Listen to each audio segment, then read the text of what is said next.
Good morning and welcome to BBOC Live, presented by BetMGM. This is the College Football Bowl Betting Preview Part 2.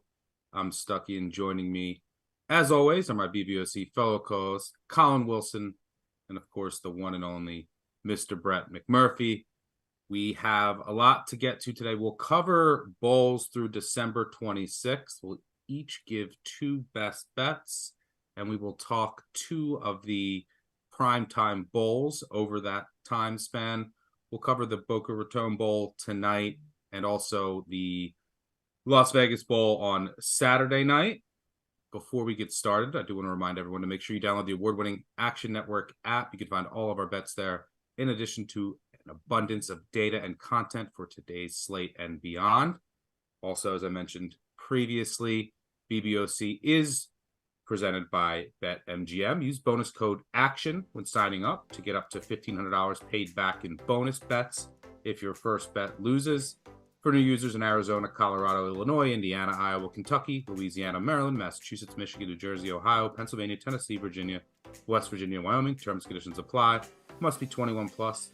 Gambling problem? Call 1-800-GAMBLER. Before we dive in here, Collin, you got home with a bet the other night after learning a couple hours before the game the quarterback wouldn't start. It's been a wild and crazy start to bowl season. Any just overall thoughts so far, or specific thoughts in that game? Yeah, I think we're gonna have a wild and crazy show from a technical standpoint.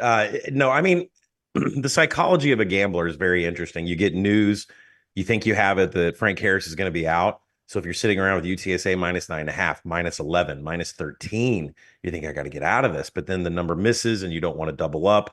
You get twisted into a pretzel. Turns out Owen McCown needed about 3 series to really put all of those anxieties away and win that bet. I mean, that is the essential bowl season psychology 101 on how to bet. So I'm glad it covered for everybody that got onto UTSA early in the season. But boy, this has been a roller coaster ride. It's been a lot of fun this postseason. Yeah, you're also seeing some guys. You saw Malachi Corley, Rashid Ali. Just hey, I'll play for a quarter or a half, then I'm done. I'll take the day off. So that might start happening more frequently too, to throw another curveball in there. So yeah, it's definitely getting more and more interesting during bowl season.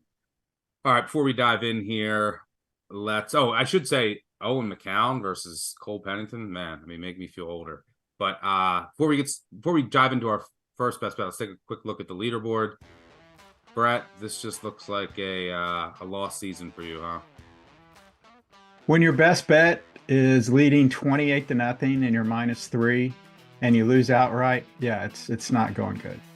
Yeah, I chalk that up to the many list of bad beats that I've had during bowl season. We'll have many more. A classic bowl meltdown from Old Dominion. Even after, as I mentioned before, one of Western Kentucky's best players said, we're down 28-0. I'll take my pads off. I'm done for the day. But let's get into our first best bets. I'll kick things off here. I'm going to go with Coastal Carolina, headed out to Hawaii, where I think that they'll actually be a little bit more excited than San Jose State, who was just there a month ago. And, this is a big trip for Coastal. Some of the guys in the portal apparently will still play, which I think is a good sign. It's an exciting, go from Conway to Hawaii while San Jose State was just there. And San Jose State thought that they should have been in the Mountain West championship game, thought that they probably should have been in a better bowl. I know they finished the season strong, but they'll be without their stud left tackle, their tight end, and they are still extremely vulnerable in terms of rush defense. So I think Coastal Carolina, even though they're down to the third-string quarterback, that's all you have to do in bowl season, just bet the team with a third-string quarterback. Ethan Vasco, he played well during the season when he was in there. I think Coastal will be able to run it. San Jose State will get its points, but I have the running dog here. I think this is too many. Give me the chance. Collin, where are you going for your first best bet?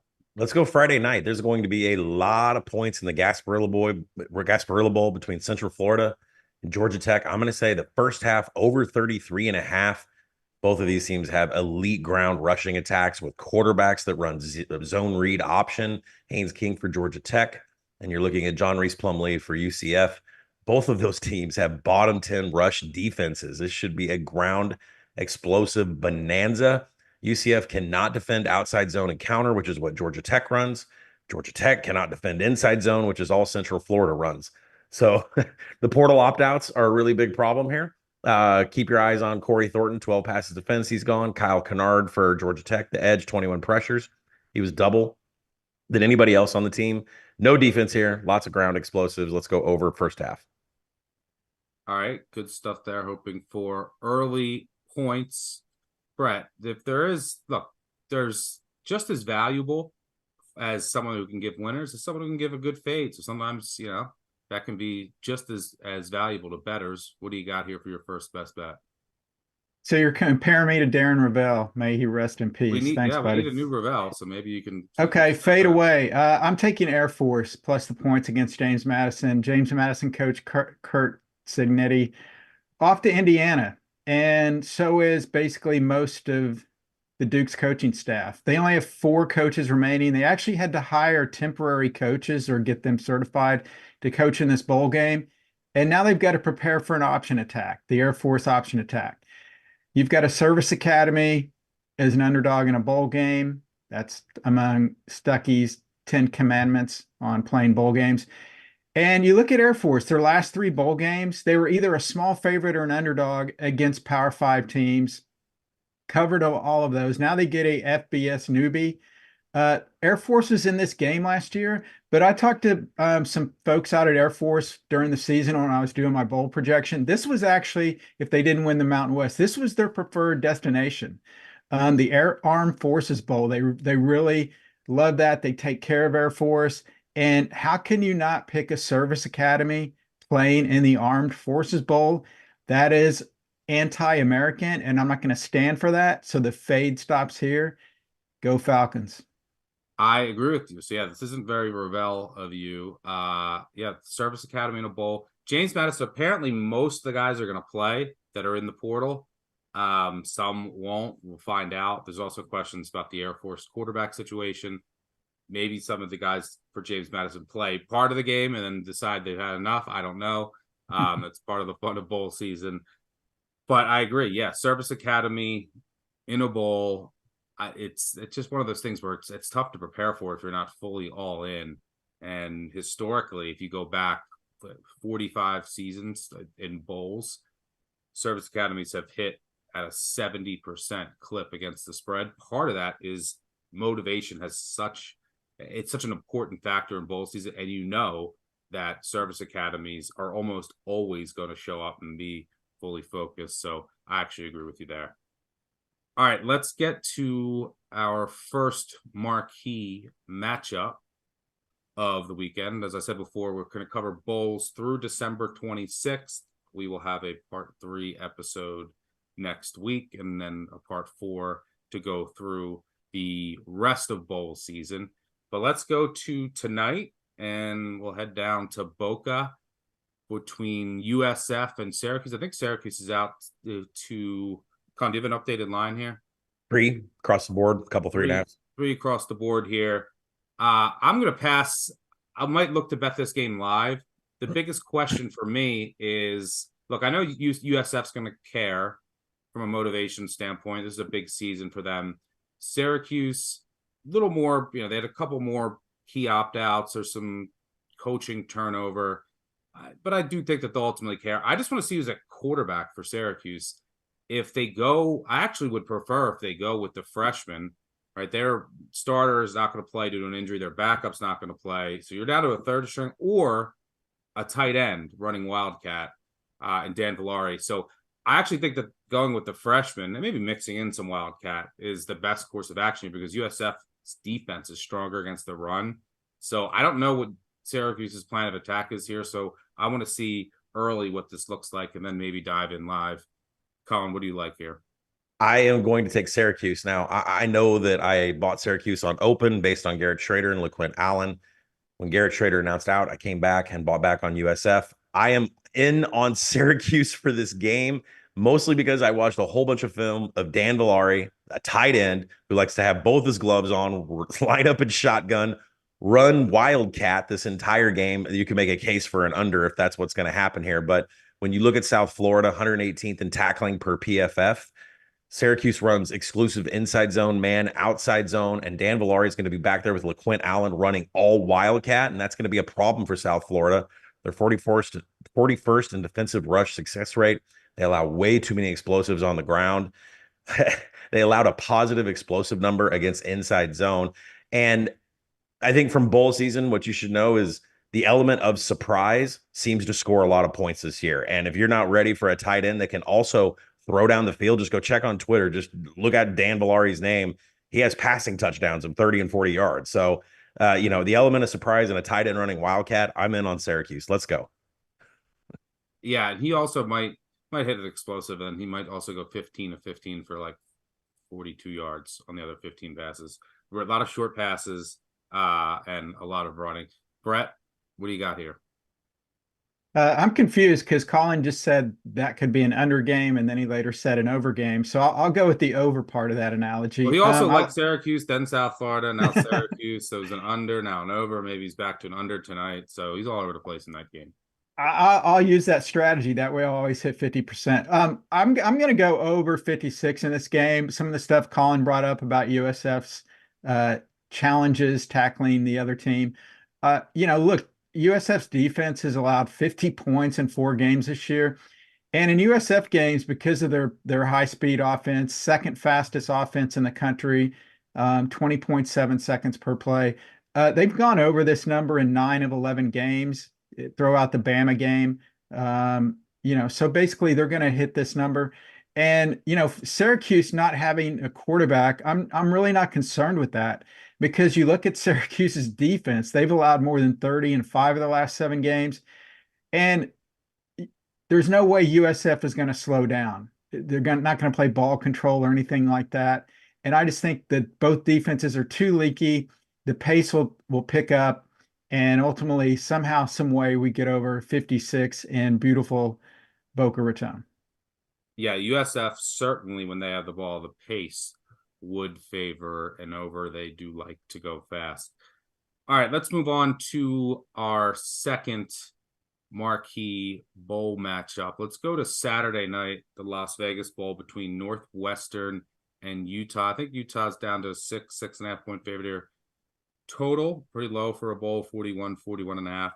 I will cover my thoughts on this game in my second best bet. So, Collin, let me kick it to you. What do you got here? I'm going to take Northwestern based exclusively on what these teams do when drives cross the 40-yard line. There's a huge discrepancy here. Utah has been good all season at creating methodical drives. They've been horrible in the red zone. They've been horrible in scoring opportunities past the 40-yard line. 116th in red zone TD scoring for Utah. 110th in offensive finishing drives. Switch around to Northwestern. There's nothing beautiful about this team. It's like handicapping Rutgers, right? They don't do a lot to beat themselves, but there's not a lot of great advanced analytics that say that they're a dynamic offense. But where they get it done, they're elite in the red zone. They are 26th in offensive finishing drives. They convert almost every single trip to the red zone as a touchdown. That's going to be a big difference in this game, since there should be limit in how many times you get to score. I'll take Northwestern in this one. Brett, you on board? Yeah, I like Northwestern. I mean, we always talk about teams that are motivated, and I think this will be one of the most motivated teams. Sources tell me Darren Rovell is trying to get in the locker room before the game and give a pregame speech. Hopefully that doesn't happen, because that would kill our Northwestern play. But they closed winning 4 of their last 5. And you go back to, before the season, all the uncertainty, everybody thought this was a dead under team on their win total. And then they rally late, they get bowl eligible. They're playing really well. Then you look at Utah. This is a team coming off, Pac-12 championship, playing in the Rose Bowl. A lot of injuries, a lot of opt-outs. How really motivated are they to play a team that probably they don't think that much about from the Midwest? So I currently want to see, with all of my bad luck, what has more power in the universe right now. My unlucky bowl run, so I'm going to go with Collin, or I think Stuckey may pick, or am I going to get mushed here? But anyway, worlds are colliding. Go Cats. Well, I think that's a good transition into our second and final best bets of the show. I'm going to make it a clean sweep with Northwestern. I completely agree with everything that you guys said. I echo those sentiments. I think that just from a motivation standpoint, Utah used to win Pac-12 championships. We're in the Rose Bowl last year. They've been in some big bowl games. Now playing Northwestern, a Northwestern team, very low expectations coming into the season, interim coach, all of that cast. I know that they're going to be excited to be just number one, to be in a bowl, and then also to be playing a Power 5 team in Las Vegas. So I think a motivation mismatch. I think this could be lower scoring, points at a premium. You mentioned some of the Utah key opt-outs. On defense, they've had some injuries. Both their starting safeties, who are such a big piece to that defense, are opting out. And the offense is not very explosive. We'll be missing one of its best receivers as well. So I think motivation mismatch, lower scoring game. Give me the points in the bowl game with the ex-Pats Cats, now Braun Cats. I'll take Northwestern as my second best bet. Collin, where are you headed? Let's go to the First Responder Bowl. I want Rice, Texas State, under 59.5. Waiting till now to put it into the app. Texas State's 18th in defensive havoc. They love to be behind the line of scrimmage. Rice has been horrible at keeping teams out from behind the line of scrimmage. They are outside the top 100 in havoc allowed. And if you need any example whatsoever of how bad it is for this Rice offensive line, Florida Atlantic in the season finale created 15 pressures and 11 quarterback hurries on AJ Pageant, who is a starter for Rice. Rice can take away the inside zone read option of Texas State. They have a 60% success rate. They are good at stopping the run. So that means Texas State will pass here, but they might be missing out on their best, most explosive, highest target wide receiver in Joey Hobart. Missed 2 of the last 3 games with an undisclosed injury. Most explosive player on the team by far. So Texas State without their most explosive option. Texas State's defense is going to get behind the line of scrimmage and create a ton of problems for Rice. Give me under 59.5 here. All right, good stuff there. Brett, why don't you close out the show with your final best bet? Yeah, going to Detroit for the Quick Lane Bowl. This Bowling Green in Minnesota, second consecutive year Bowling Green has been in this game, and they are rewarded by playing the only 5-7 team to qualify, Minnesota. 5-7 teams actually historically do pretty well in the bowl games, but I'm not looking at a winner here.